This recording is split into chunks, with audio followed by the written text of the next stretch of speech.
Mukha ko pa talaga tapos katulad kami ng pangalan. Kita nyo na nga, nandun ako sa, nandun ako sa may mga revolver. Yung pick na just dito, nandun sa labas. Dapat talaga maging boat. Si Bacon yun, yung morph yung ko. Si Bacon din, si Bacon nga pala. Sana yun, bye. Ito yun, oh. Tangkol yung wala dito, eh.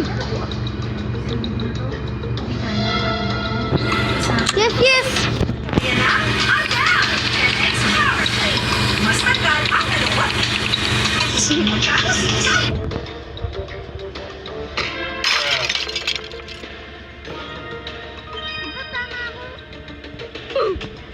Kanina pa ako dito yung top 1.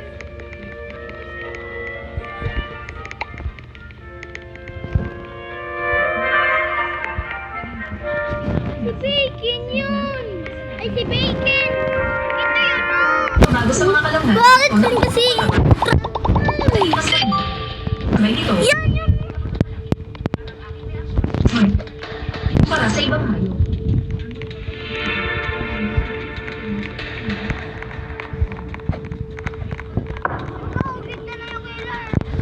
Ito rin yun. Ito yun eh. Siya yung rin. Kagat-kagat ang beat. Biglang may lumitaw na hindi pamilyar na amoy mula sa daruhan sa aking harapan. At mukhang marami sila. Biglang sumukot ang ilang mga lobo.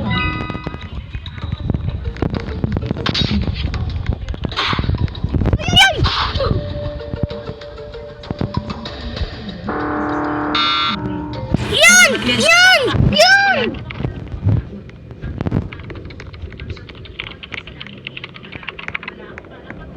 Ito, ito! Boat, ito, boat, boat, boat, boat!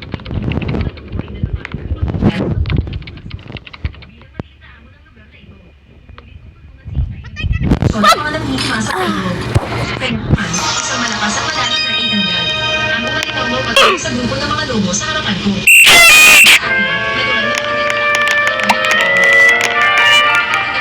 Batang libre na hindi pa ganap na lumalaki. At nakita pa ang huli sa aking bibig. Kanina pa ako dito tapuan, guys. Inilabas niya ang kanyang mga pangit. Handa ng sumugod para Kulit yun makipagpatayan. kasi. Hindi ko rin naman sila sasantunan. Nilapag ko ang dalawang huli sa lupa. At tinapakan ng isang paa. Bacon. Si ano yun? Yung hindi ko kilala yung pangalan nun. Nagsimula akong kumain at lumangon. Dalawang maliit na baboy na walang naman ito. Ilang malalaking kagat lang ay mauubos ko na ang lahat. Pero sila Yun guys, na yung ganito confirm. Yung ganun pala na connect dito. Baka ang ibang mga lobo sa ilalim niya. Guro nung guys. Nagbigay ng utos sa alpha war. Ang ibang Ayun! lobo, Ayun! nagagawa. Ayun! Ayun! Naglabas ng sword! Sa malayo. Ang natitirang mga lobo ay kumain. Ayun nga! Parang Lang, isang hindi ilog. ko alam. Pisos ah! Diyos pisos! Halatang inaasahan ng mga lobo na ako. Ako na alam ko na kung sino Ang killer. alpha wolf ay nakatila ko na sa isang malakas na dagok mula sa akin. Pisos ah! Sa likuran. Yes, yes, yes! Pagdating ng Si ano yun eh? ng aking katawan. Ano yun?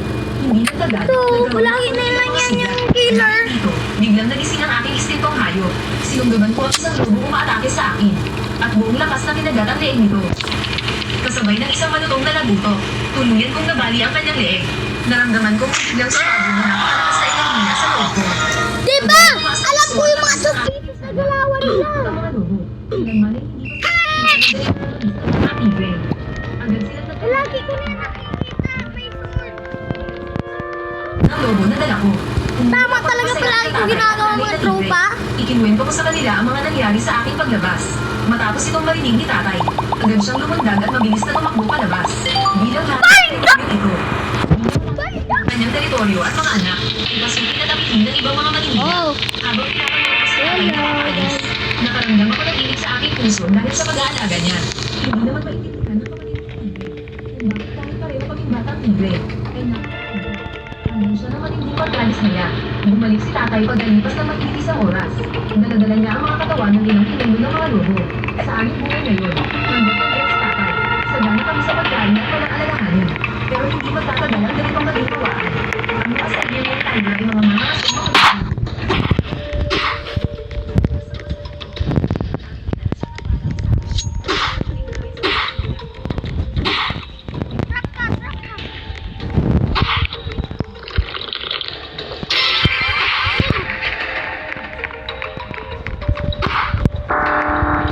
kapatid. Habang kami ay naglalakad, nakarating sa isang malawak na dambal. At sa mga sandaling iyon, bigla kaming nakarinig ng isang makaibang hiyaw. Sa unahan, may isang shelly na napuwi ng isang kuneho. Sa pagkakalaman, isang tigre. Ilang ng ilang araw ay sunod-sunod ko na silang nakita. Yung mali. Hindi kayo makaiba sa ibang mga kagubatan. Siguro oras na para paalamahanan si tatay. Kahirap kasi maging sila. Sa ang kanyang teritoryo. Di ako responsable sa kailer guys. Dito, survivor. Agad siyang nagalit ng gusto.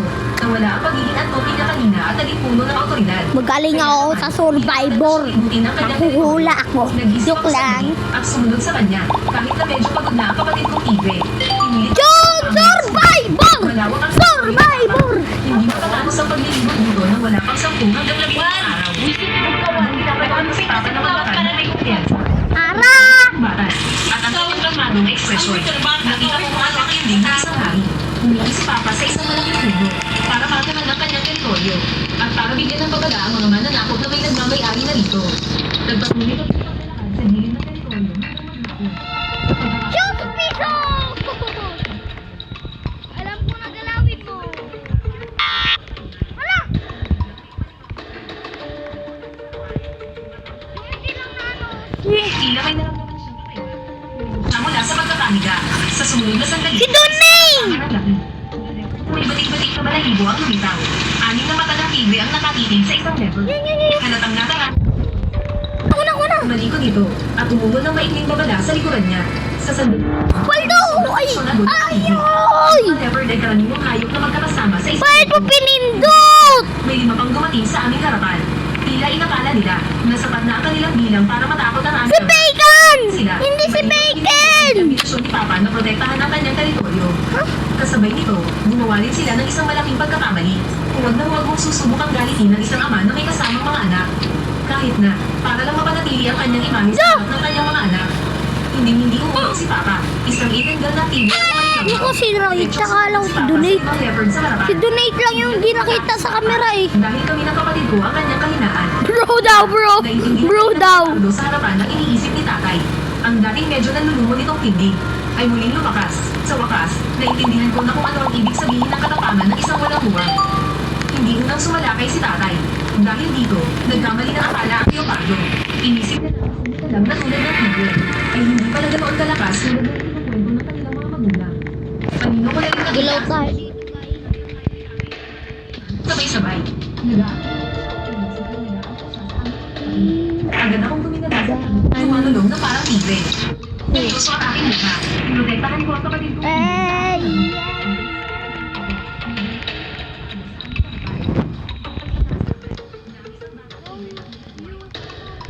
Walking daw! Parang hangin. Bugod siya patungo sa limang yun.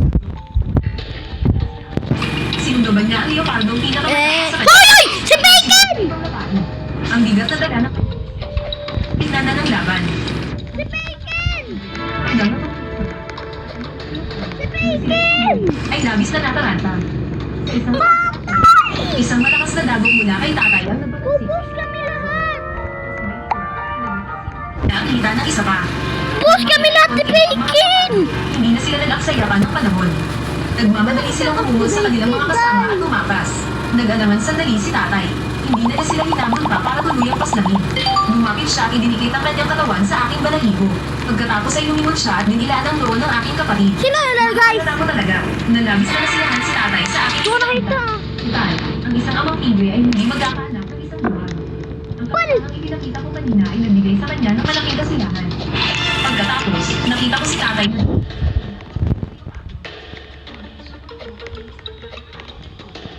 Noon,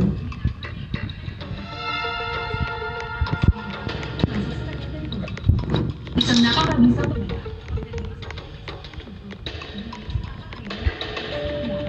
kasabay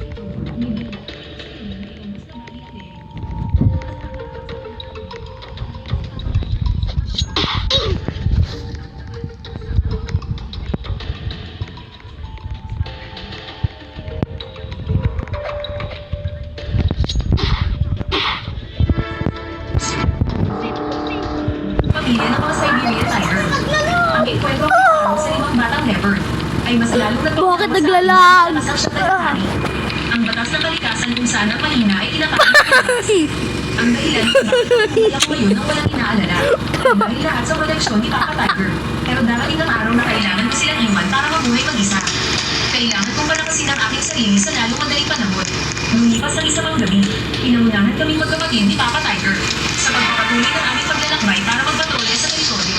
Sa aming paglalakbay, ang mga hangganan na aming nadaanan.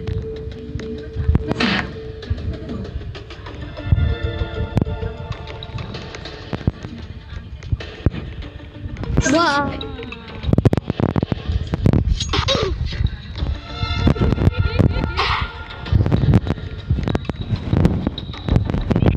Ibang mga lugar, sa aming pagpapatuloy sa paglakad, naroon na ang direksyon patungo sa aming unit. Ilang araw Bang, bakit ka? at para na akong isang lens na sa sa bahay. Tatlo lang natitira. Kalakas ni Bacon, guys. Nahuli niya sa daan. Lumapit siya sa harap ni Papa Kalakas ni Tiger Bacon. at sakay nilapag ito sa lupa Mag-subscribe kayo na tila para sa part